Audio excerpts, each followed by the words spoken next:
क्या आप जानना चाहते हैं कि भगवान शिव की उपासना से कौन से अद्भुत रहस्य जुड़े हुए हैं? नमस्कार मित्रों, स्वागत है आपका हमारे पौराणिक चैनल पर। आज हम लेकर आए हैं शिव पुराण के विद्वेश्वर संहिता के तीसरे भाग का 15वां अध्याय से, जो आपको शिव जी के अनंत रहस्यों से रूबरू कराएगा। इस अध्याय में छिपे ज्ञान से आपका जीवन बदल सकता है। तो शिव भक्तों, तैयार हो जाइए भगवान शिव के अद्वितीय प्रसंग और उनकी महिमा को जानने के लिए। वीडियो को लाइक और शेयर करना ना भूलें, क्योंकि ये कथा सिर्फ आपके लिए नहीं, हर शिव भक्त के लिए है। जुड़े रहिए और चलिए इस आध्यात्मिक यात्रा पर, जहाँ हर कदम पर नया रहस्य आपका इंतज़ार कर रहा है। हर हर महादेव। तो आइए आज 15वें अध्याय से शुरू करते हैं। कोई भूल चूक हो तो क्षमा करिएगा, आपका सुझाव का हम इंतज़ार करेंगे। 15वां अध्याय, देश, काल, पात्र और दान का विचार। ऋषियों ने कहा, समस्त पदार्थों के ज्ञाताओं में श्रेष्ठ सूची हमसे देश, काल और दान का वर्णन करें। देश का वर्णन। सूची बोले, अपने घर में किया देवयज्ञ शुद्ध गृह के फल को देने वाला है। गौशाला के स्थान घर में किए गए देवयज्ञ से 10 गुना, जबकि जलाशय का तट गौशाला से 10 गुना है।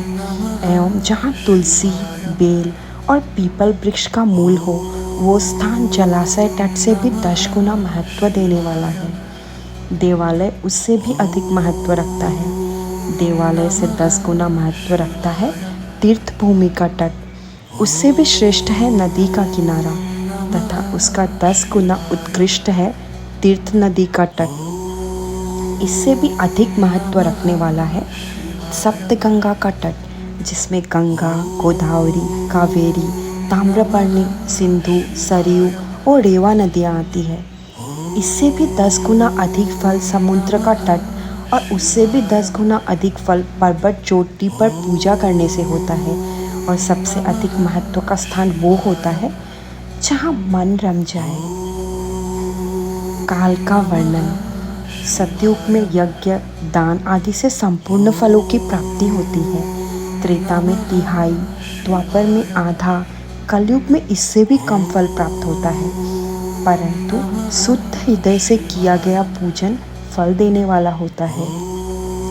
इससे 10 गुना फल सूर्य संक्रांति के दिन दान, उससे 10 गुना अधिक फल तुला और मेष की संक्रांति में, तथा चंद्र ग्रहण में उससे भी 10 गुना फल मिलता है।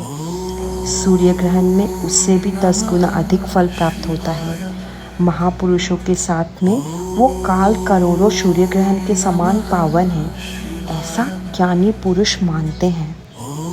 पात्र वर्णन। तपोनिष्ठ योगी और ज्ञाननिष्ठ योगी पूजा के पात्र होते हैं, क्योंकि ये पापों के नाश के कारण होते हैं। जिस ब्राह्मण ने 24 लाख गायत्री का जाप कर लिया हो, वो भी पूजा का पात्र है। वो संपूर्ण काल और भोग का दाता है। गायत्री के जाप से शुद्ध हुआ ब्राह्मण परम पवित्र है। इसलिए दान, जाप, होम और पूजा सभी कर्मों के लिए वही शुद्ध पात्र है। स्त्री या पुरुष जो भी भूखा हो, वही अन्नदान का पात्र है। जिसे जिस वस्तु की इच्छा हो, उसे वह वस्तु बिना मांगे ही दे दी जाए, तो दाता को उस दान का पूरा फल प्राप्त होता है। याचना करने के बाद दिया गया दान आधा ही फल देता है। सेवक को दिया दान चौथाई फल देने वाला होता है। दीन ब्राह्मण को दिए गए धन को दान दाता को इस भूतल पर 10 वर्षों तक भोग प्रदान करने वाला होता है। वेदविद्ता को दान देने पर वह स्वर्गलोक में देवताओं के वर्ष से 10 वर्षों तक दिव्य भोग देने वाला है। गुरु दक्षिणा में प्राप्त धन शुद्ध द्रव्य कहलाता है। इसका दान संपूर्ण फल देने वाला है। क्षत्रियों का शौर्य से कमाया हुआ, वैश्यों का व्यापार से आया हुआ और शूद्रों का सेवावृत्ति से प्राप्त किया धन उत्तम द्रव्य है। दान का वर्णन गो, भूमि, तिल, सुवर्ण, घी, वस्त्र, धान्य, गुड़, चांदी, नमक, कोहड़ा और कन्या नामक 12 वस्तुओं का दान करना चाहिए। गौदान से सभी पापों का निवारण होता है और पुण्य कर्म की पुष्टि होती है। भूमि का दान परलोक में आश्रय देने वाला होता है। तिल का दान बल देने वाला तथा मृत्यु का निवारक होता है। सुवर्ण का दान वीर्यदायक और घी का दान पुष्टिकारक होता है। वस्त्र का दान आयु की वृद्धि करता है। धान्य का दान करने से अन्न और धन की समृद्धि होती है। गुड़ का दान मधुर भोजन की प्राप्ति कराता है। चांदी के दान से वीर्य की वृद्धि होती है। लवण के दान से षड्रस भोजन की प्राप्ति होती है। कोहड़ा या कुष्मांड के दान से पुष्टिदायक माना जाता है। कन्या का दान आजीवन भोग देने वाला होता है। जिन वस्तुओं से श्रवण आदि इंद्रियों की तृप्ति होती है उनका सदा दान करें। वेद और शास्त्र को गुरु मुख से ग्रहण करके कर्मों का फल अवश्य मिलता है। इसे ही उच्च कोटि की आस्तिकता कहते हैं। भाई बंधु अथवा राजा के भय से जो आस्तिकता होती है वो निम्न श्रेणी की होती है। जिस मनुष्य के पास धन का अभाव है वो वाणी और कर्म द्वारा ही पूजन करे। तीर्थ यात्रा और व्रत को शारीरिक पूजन माना जाता है।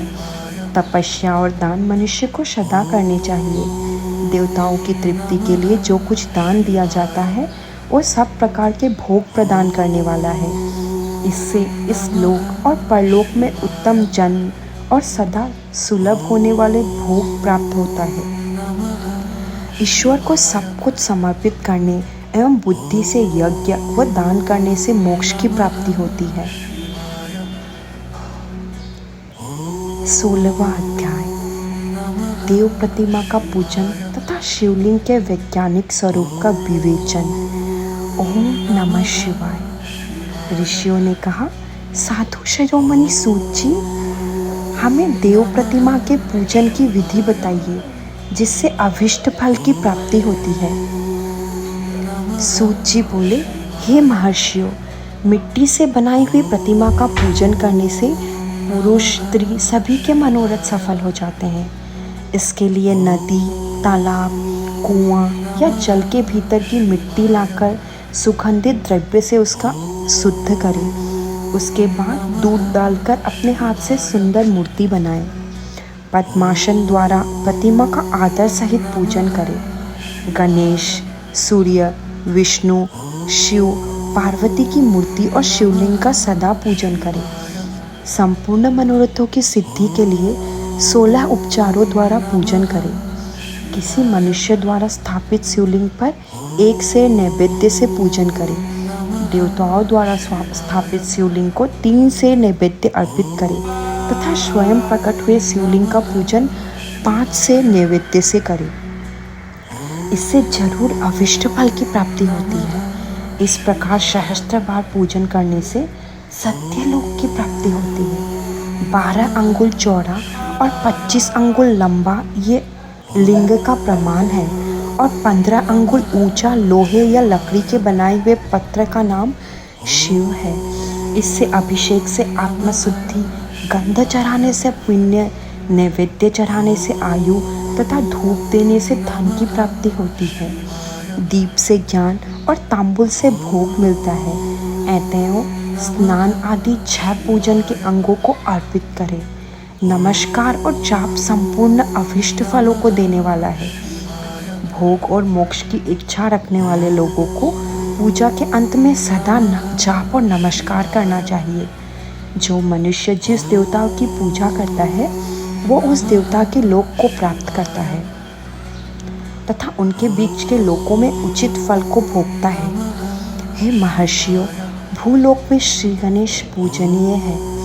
शिव जी के द्वारा निर्धारित तिथि, वार, नक्षत्र में जो विधि सहित इनकी पूजा करता है उनके सभी पाप एवं शोक दूर हो जाते हैं और वो अभिष्ट फलों को पाकर मोक्ष को प्राप्त करता है। यदि मध्याह्न के बाद तिथि का आरंभ होता है तो रात्रि तिथि का पूर्व भाग पितरों के श्राद्ध आदि कर्म के लिए उत्तम होता है। तथा बाद का भाग दिन के समय देवकर्म के लिए अच्छा होता है। वेदों में पूजा शब्द को ठीक प्रकार से परिभाषित नहीं किया गया है। पू का अर्थ है भोग और फल की सिद्धि जिस कर्म से संपन्न होती है उसका नाम पूजा है। मनोवांछित वस्तु तथा ज्ञान अभिष्ट वस्तुएं हैं। लोक और वेद में पूजा का शब्द का अर्थ विख्यात है। नित्य कर्म भविष्य में फल देने वाला है। लगातार पूजन करने से शुभकामनाओं की पूर्ति होती है तथा पापों का क्षय होता है। इसी प्रकार श्री विष्णु भगवान तथा अन्य देवताओं की पूजा उन देवताओं के वार, तिथि, नक्षत्र को ध्यान में रखते हुए तथा 16 उपचारों से पूजन एवं भजन करने से अभिष्ट फल की प्राप्ति होती है। शिवजी सभी मनोरथों को पूर्ण करने वाले हैं। महाअत्र नक्षत्र अर्थात माघ कृष्ण चतुर्दशी को शिवजी का पूजन करने से आयु की वृद्धि होती है। ऐसे ही और भी नक्षत्रों, महीनों तथा वारों में शिवजी की पूजा व भोजन भोग और मोक्ष देने वाला होता है। कार्तिक मास में देवताओं का भजन विशेष फलदायक है। विद्वानों के लिए ही उचित है कि इस महीने में सब देवताओं का भजन करें। संयम व नियम से जाप, तप, हवन और दान करें, क्योंकि कार्तिक मास में देवताओं का भजन सभी दुखों को हरने वाला है। कार्तिक मास में रविवार के दिन जो सूर्य की पूजा करता है, तेल व कपास का दान करता है, उसका कुष्ठ रोग भी दूर हो जाता है। जो अपने तन मन को जीवन पर्यंत शिव को अर्पित कर देता है, उसे शिवजी मोक्ष प्रदान करते हैं। योनि और लिंग इन दोनों स्वरूपों के शिव स्वरूप में समाविष्ट होने के कारण वे जगत के जन्म निरूपण है और इसी नाते से जन्म की निवृत्ति के लिए शिवजी की पूजा का अलग विधान है। सारा जगत बिंदु नाथ स्वरूप है। बिंदु शक्ति है और नाथ शिव, इसलिए सारा जगत शिव शक्ति स्वरूप ही है। नाद बिंदु का और बिंदु इस जगत का आधार है। आधार में ही आधेय का समावेश अथवा लय होता है। यही सकलीकरण है। इस सकलीकरण की स्थिति में ही सृष्टि काल में जगत का आरंभ हुआ है। शिवलिंग बिंदु नाद स्वरूप है, अतः इसे जगत का कारण बताया जाता है। बिंदु देव है और नाथ शिव, इनका संयुक्त रूप ही शिवलिंग कहलाता है। अतः जन्म के संकट से छुटकारा पाने के लिए शिवलिंग की पूजा करनी चाहिए। बिंदु रूपा देवी उमा माता है और नाथ स्वरूप भगवान शिव पिता। इन माता पिता के पूजित होने से परमानंद की प्राप्ति होती है। देवी उमा जगत की माता है और शिव जगत के पिता। जो इनकी सेवा करता है उस पुत्र पर इनकी कृपा नित्य बढ़ती रहती है। वो पूजक कर कृपा अपना आंतरिक ऐश्वर्य प्रदान करते हैं। अतः शिवलिंग को माता पिता का स्वरूप मानकर पूजा करने से आंतरिक आनंद की प्राप्ति होती है। भर्ग पुरुष रूप है और भर्गा प्रकृति कहलाती है। पुरुष आदि गर्भ है क्योंकि वही प्रकृति का जनक है। प्रकृति में पुरुष का संयोग होने से होने वाला जन्म उसका प्रथम जन्म कहलाता है। जीव पुरुष से बारंबार जन्म और मृत्यु को प्राप्त होता है। माया द्वारा प्रकट किया जाना ही उसका जन्म कहलाता है। जीव का शरीर जन्म काल से ही 6 विकारों से युक्त होते आ रहा है, इसीलिए इसे जीव की संज्ञा दी गई है। जन्म लेकर जो प्राणी विभिन्न पाशों अर्थात बंधनों में पड़ता है वो जीव है।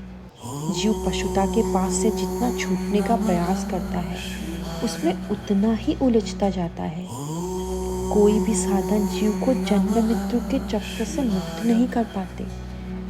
शिव के अनुग्रह से ही महामाया का प्रसाद जीव को प्राप्त होता है और मुक्ति मार्ग पर अग्रसर होता है।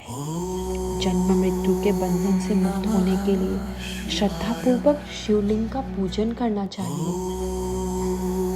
गाय के दूध, दही और घी को शहद और शक्कर में मिलाकर चन्नामृत तैयार करें तथा इन्हें अलग अलग भी रखें। पंचामृत से शिवलिंग का अभिषेक व स्नान करें।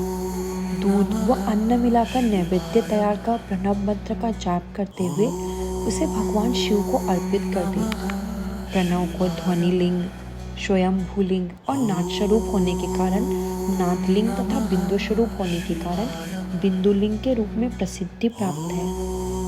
अचल रूप से प्रतिष्ठित शिवलिंग को मकार स्वरूप माना जाता है, इसीलिए वो मकारलिंग कहलाता है। सवारी निकालने में उकारलिंग का उपयोग होता है। पूजा की दीक्षा देने वाले गुरु आचार्य विग्रह आकार का प्रतीक होने से आकारलिंग के 6 भेद हैं। इनकी नित्य पूजा करने से साधक जीवन मुक्त हो जाता है। हर हर महादेव। 17वां अध्याय, प्रणव का महत्व व शिवलिंग के वैभव का वर्णन। ऋषि बोले, महामुनि, आप हमें प्रणव मंत्र का महात्मा तथा शिव की भक्ति पूजा का विधान सुनाइए। प्रणव महात्म्य। सूत जी ने कहा, महर्षियों, आप लोग तपस्या के धनी हैं तथा अपने मनुष्यों की भलाई के लिए बहुत ही सुंदर प्रश्न किया है। मैं आपको इसका उत्तर सरल भाषा में दे रहा हूँ। प्रकृति से उत्पन्न संसार रूपी महासागर का नाम है। प्रणव इसे पार करने के लिए नौका स्वरूप है, इसीलिए ओंकार को प्रणव की संज्ञा दी गई है। प्रपंच न नहीं है, वह तुम्हारे लिए, इसीलिए ओम को प्रणव नाम से जाना जाता है। अर्थात प्रणव वह शक्ति है जिसमें जीव के लिए किसी प्रकार का भी प्रपंच अथवा धोखा नहीं है। ये प्रणव मंत्र सभी भक्तों को मोक्ष देता है। मंत्र का जाप तथा इसकी पूजा करने वाले उपासकों को ये नूतन ज्ञान देता है। माया रहित महेश्वर को भी नव अर्थात नूतन कहते हैं। वे परमात्मा के शुद्ध स्वरूप हैं। प्रणव साधक को नया अर्थात शिव स्वरूप देता है, इसीलिए विद्वान इसे प्रणव नाम से जानते हैं, क्योंकि ये नव दिव्य परमात्मा ज्ञान प्रकट करता है, इसलिए ये प्रणव है। प्रणव के 2 भेद हैं, स्थूल और सूक्ष्म। ओम सूक्ष्म प्रणव व नमः शिवाय, ये पंचाक्षर मंत्र स्थूल प्रणव है। जीवन मुक्त पुरुष के लिए सूक्ष्म प्रणव के जाप का विधान है, क्योंकि ये सभी साधनों का सार है। देह का विलय होने तक सूक्ष्म प्रणव मंत्र का जाप अर्थभूत परमात्मा तत्वों का अनुसंधान करता है। शरीर नष्ट होने पर ब्रह्म स्वरूप शिव को प्राप्त करता है। इस मंत्र का 36 करोड़ बार जाप करने से मनुष्य योगी हो जाता है। ये आकार, उकार, मकार, बिंदु और नाद सहित अर्थात अ, उ, म 3 दीर्घ अक्षरों और मात्राओं सहित प्रणव होता है, जो योगियों के हृदय में निवास करता है। यही सब पापों का नाश करने वाला है। आ शिव है, ऊ शक्ति और मकार इनकी एकता है। पृथ्वी, जल, वायु और आकाश 5 भूत तथा शब्द, स्पर्श आदि 5 विषय कुल मिलाकर 10 वस्तुएं मनुष्य की कामना के विषय हैं।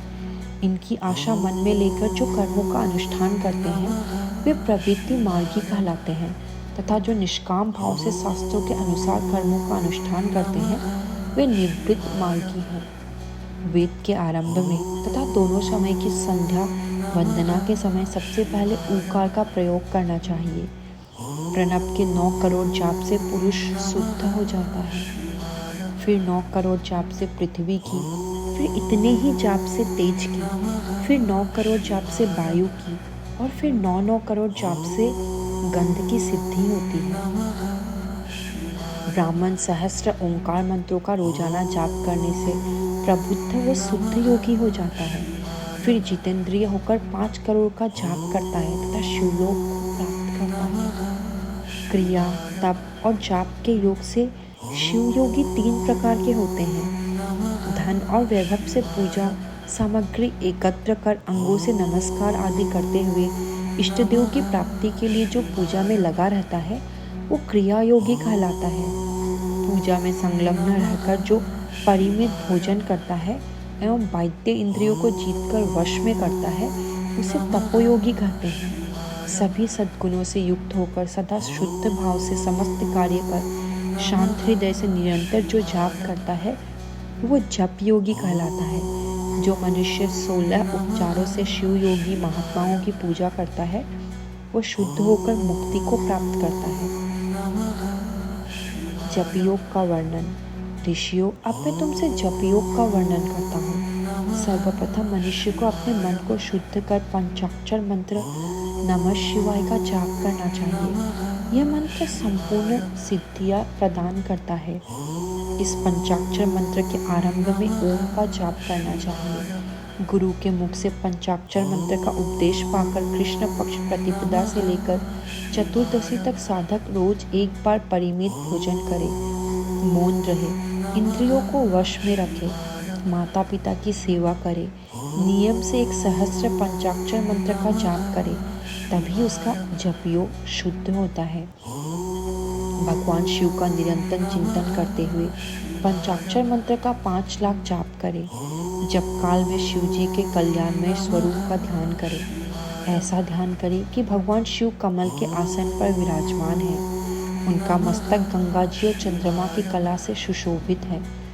उनकी बाईं ओर भगवती उमा विराजमान है। अनेक शिवगण वहां खड़े होकर उनकी अनुपम छवि को निहार रहे हैं।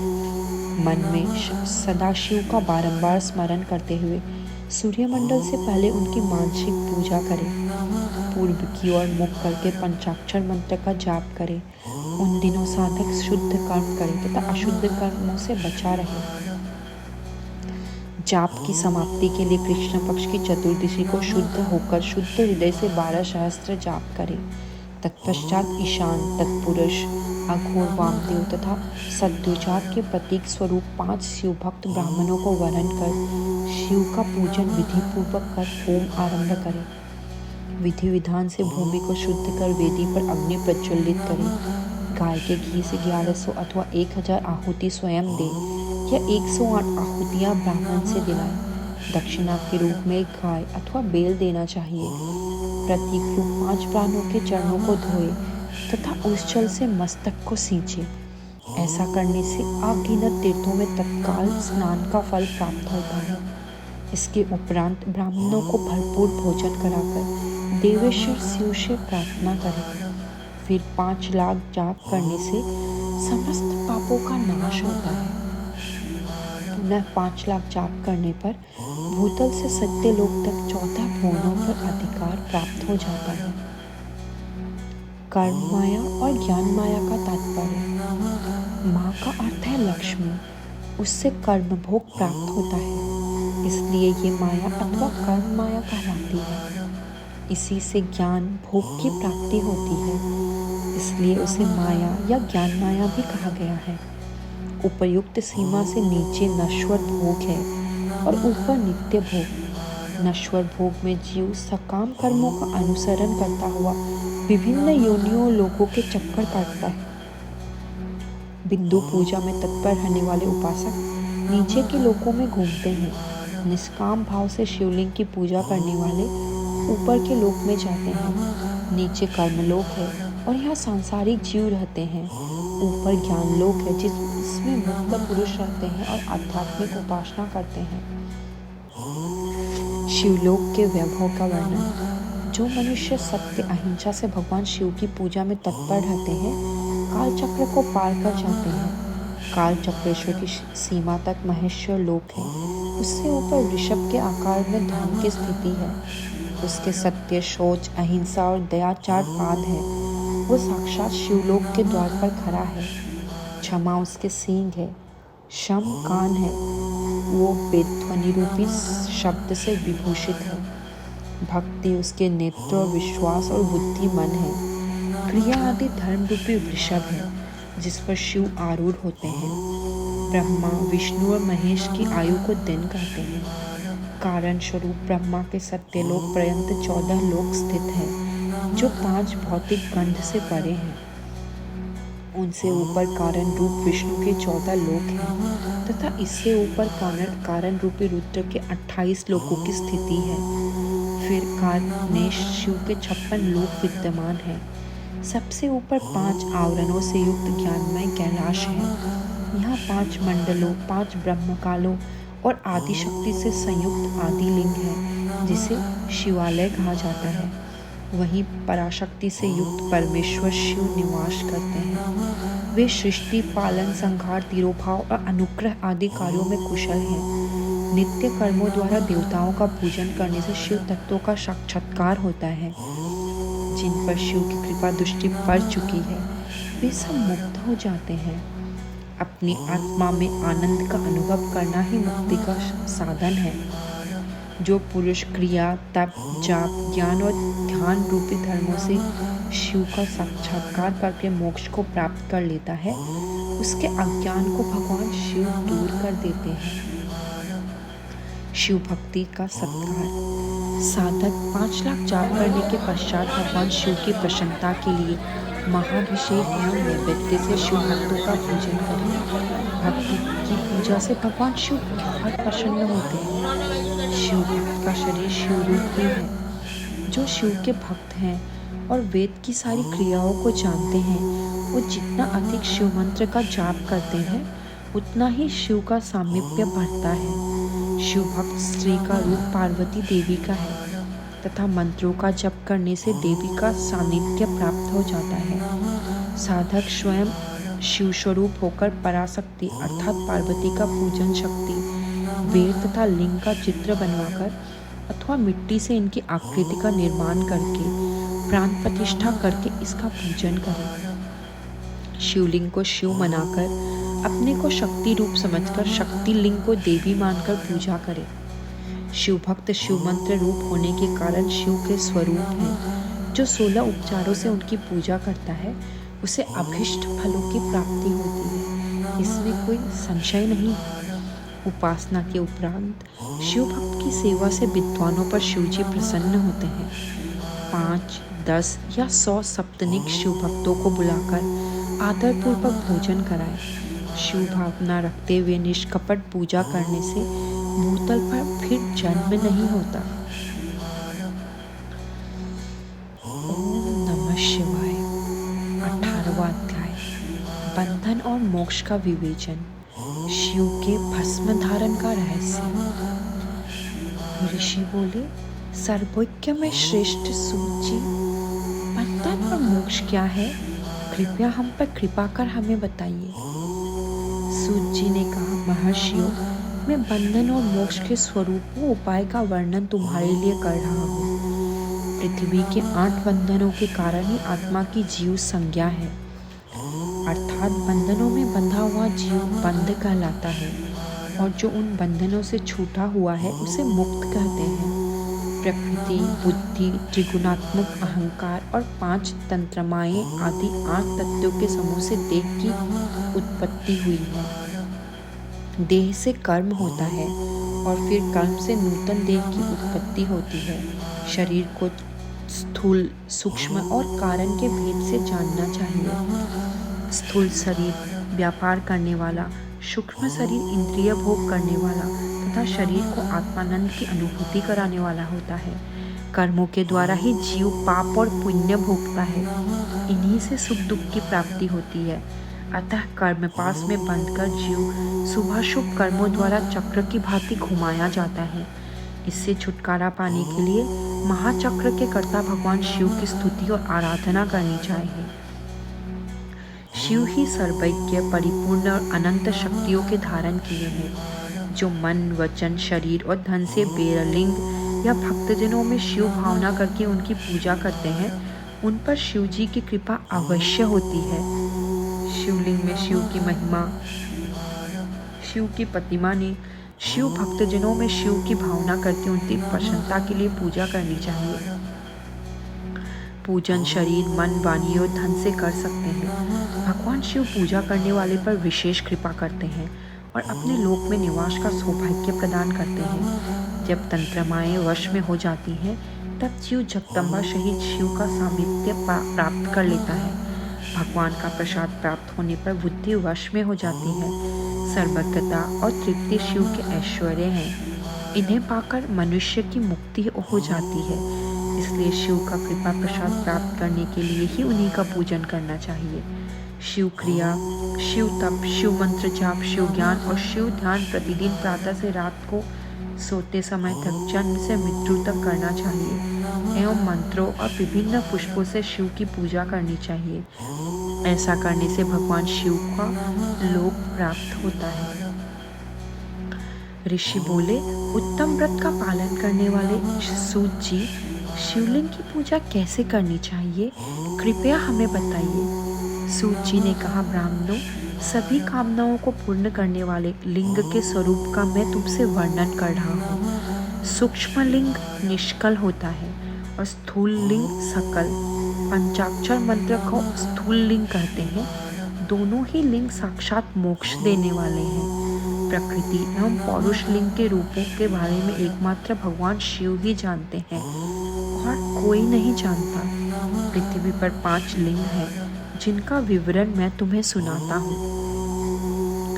पहला स्वयंभू शिवलिंग, दूसरा विंदु लिंग, तीसरा प्रतिष्ठित लिंग, चौथा चर लिंग और 5वां गुरुलिंग है।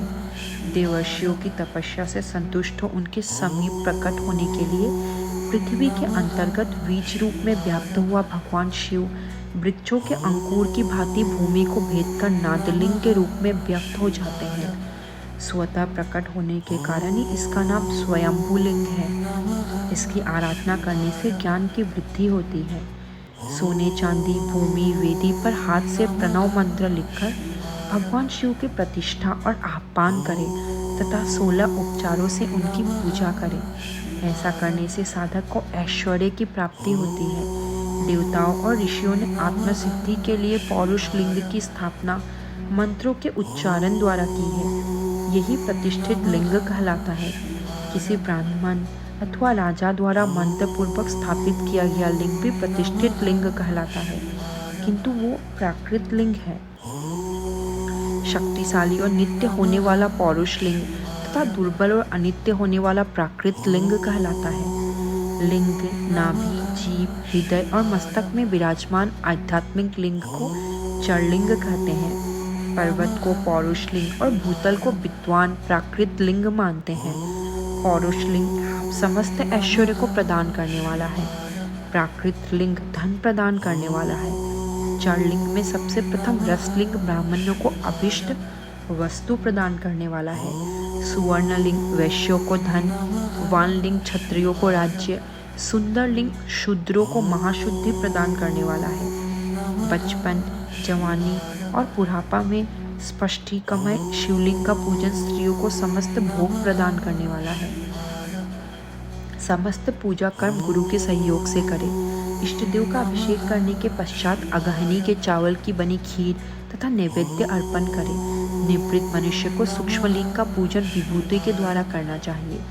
विभूति लोकाग्नि जनित, वेदाग्नि जनित और शिवाग्नि जनित 3 प्रकार की होती है। लोकाग्नि जनित अर्थात लौकिक भस्म को शुद्धि के लिए रखें। मिट्टी, लकड़ी और लोहे के पात्रों की धान्य, तिल, वस्त्र आदि की भस्म से शुद्धि होती है। वेदों से जनित भस्म को वैदिक कर्मों के अंत में धारण करना चाहिए। मूर्तिधारी शिव का मंत्र पढ़कर बेल की लकड़ी जलाएं। कपिला गाय के गोबर तथा शमी, पीपल, पलाश, वर, अमलताश और बेर की लकड़ियों से अग्नि जलाएं। इसे शुद्ध भस्म माना जाता है। भगवान शिव ने अपने गले में विराजमान प्रपंच को जलाकर भस्म रूप से सार तत्वों को ग्रहण किया है। उनके सारे अंग विभिन्न वस्तुओं के सारे रूप हैं। भगवान शिव ने अपने माथे के तिलक में ब्रह्मा, विष्णु और रुद्र के सार तत्वों को धारण किया है। सजल भस्म को धारण करके शिव जी की पूजा करने से सारा फल मिलता है। शिव मंत्र से भस्म धारण कर श्रेष्ठ आश्रमी होता है। शिव की पूजा अर्चना करने वालों को अपवित्रता और सूतक नहीं लगता। गुरु शिष्य के राजस, तामस और तमोगुण का नाश कर शिव का बोध कराता है। ऐसे गुरु के हाथ से भस्म धारण करनी चाहिए। जन्म और मरण सब भगवान शिव ने ही बनाए हैं। जो इन्हें उनकी सेवा में ही अर्पित कर देता है वो सारे बंधनों से मुक्त हो जाता है। स्थूल, सूक्ष्म और कारण को वश में कर लेने से मोक्ष प्राप्त होता है। जो शिव की पूजा में तत्पर